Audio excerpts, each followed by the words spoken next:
different voices on the same, but it's important to also hear from an education stakeholder right at the heart of it, Dr. Emmanuel Manyasa, who is the Executive Director, Usawa Agenda. He's joining us virtually to speak on the unfortunate fire incident that has so far claimed 17 lives, that is the pupils.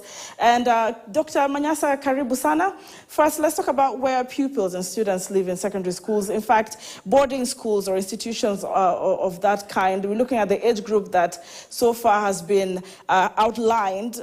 What would be your opening remarks, really, even owing to the standard these dormitories should be meeting at points like this? Thank you for having me. First, allow me to join the Kenyans who have sent messages of condolences to the families that have lost their loved ones. We wish quickest recovery to the many children injured in this tragedy. We also condole with the school community that is facing this unprecedented challenge that they may have to confront from today. It's unfortunate really that we are talking about this fire. We don't know what has caused it. I am hoping that the investigations will unravel that. Against that background, we don't want to share blame anywhere yet until we know what has caused the fire, first of all. And then I expect that the investigation that has been ordered will be able to check compliance to the guidelines that have been issued by the Ministry of Education on what dormitories should look like. So that if there is violation to those guidelines, that means we could have done better to protect these innocent lives that have been lost, then everyone found culpable should be able to take responsibility. It should not go like any other past case that went unpunished for those who caused the problem. Indeed, we're looking at past cases, and one of the worst that happened in 2001, but later on, we saw the High Court offer some sort of compensation to the parents at that time. But speaking to a reporter on the ground, he asked a very pertinent question. He said, how long will we continue to see incidents like this? Where do you think the issue could be? Where do you think the main concern is? Maybe from your observation, but really we're not throwing blame games around, but in as far as prevention and as an education stakeholder, what do you think that the stakeholders moving forward, parents, teachers included, and the government, the Ministry of Education for that matter, ought to take seriously in as far as these institutions are concerned? First, my thesis is that there was violations on the standard guidelines. And the reason I say this is because we do research in schools, and we have seen that very few schools are actually complying with the guidelines on what the spacing in the dormitory, the doors, the windows, the exits, the emergency preparedness. Very few schools are complying. Majority of our boarding schools are not complying.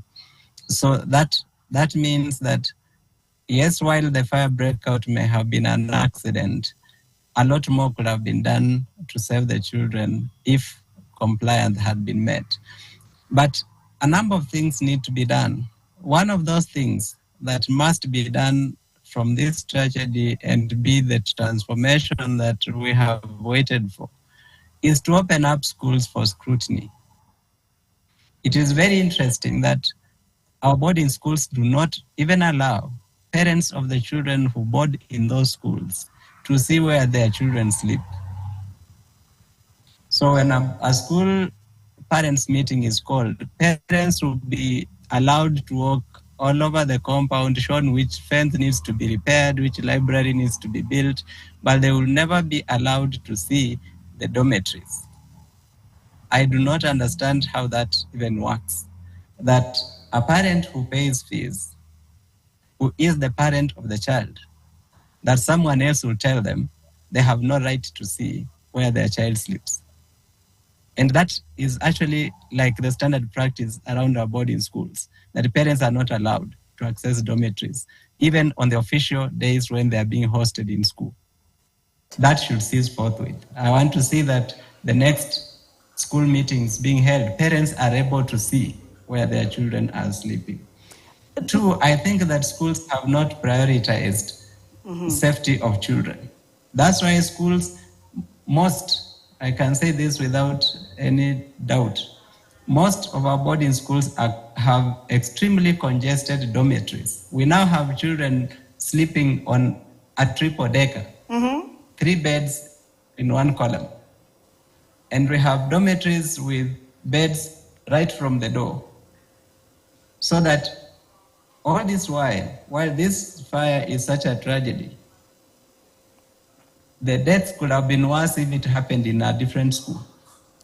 Right. Some of which I know, where children have to crawl through other children's beds to get to their own. And indeed, even as contrary to the guidelines that have been provided, what is happening in the dormitories is those dormitories are mostly just death traps in which children survive by God's grace. And parents are not allowed access. I do not know if Ministry of Education officials are allowed access, because I'm told some principals run schools the way they want. No one has any oversight over them. We do not know really who had the final say on what safety measures should be taken to protect children. Now, Dr. When we conducted one of the surveys last year, we found that for very many schools, they had never done a fire preparedness test drill for learners. They had never done that. So learners who had been in the school from Form 1 to Form 4 had never gone through a fire drill to know that if there is fire, this is how you respond. All right. So against that, it means schools are not doing their best to protect children. And I think that the Ministry of Education is not doing enough to enforce its own guidelines in schools. All right, indeed. Thank you very much. I hope and I wish we had more time to also just talk about the amount of time that was taken for the fire to be put out. Our report on the location talking about 11 p.m. That's where the fire started, and they managed to put it out by 3 a.m. But that's another follow-up we'll do with you, Daktari. Thank you very much for creating time right from your car, because this is how serious this incident is. Dr. Emmanuel Manyasa, who is the Executive Director, Usawa Agenda, will continue to follow up on different thoughts of different stakeholders